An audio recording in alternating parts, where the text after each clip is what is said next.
France declared a state of emergency in its overseas territory, New Caledonia, on Wednesday.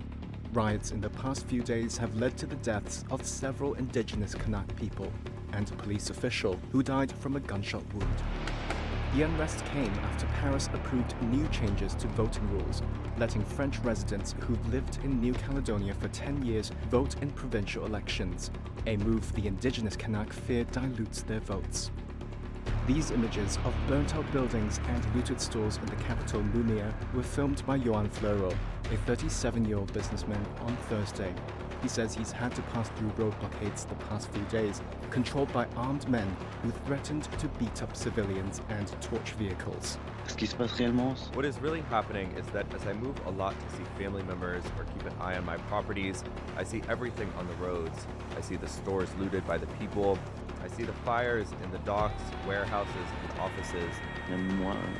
I admit even I carry a gun with me all the time to handle any situation. Fleuro believes that the unrest was fueled by groups who sought the departure of non-indigenous Caledonians. They want to scare people so that people, all Caledonians combined, or certain Caledonians, leave the country. It is a Caledonia that is not recognizable today. The state of emergency announced this week is set to last 12 days. It imposes a curfew and bans public gatherings. France will also send police reinforcements to bolster local security forces. French troops have also been ordered to help secure New Caledonia's main port and airport. Authorities also decided to ban video app TikTok. The French government said the app helped rioters organize and amplified chaos during riots on France's mainland last summer, attracting troublemakers to the streets. Electoral reform is the latest flashpoint in a decades-long tussle over France's role in the mineral-rich island. New Caledonia, some 900 miles east of Australia in the southwest Pacific, is the world's third largest nickel producer and has long been rocked by pro-independence movements. France annexed the island in 1853 and gave the colony the status of overseas territory in 1946.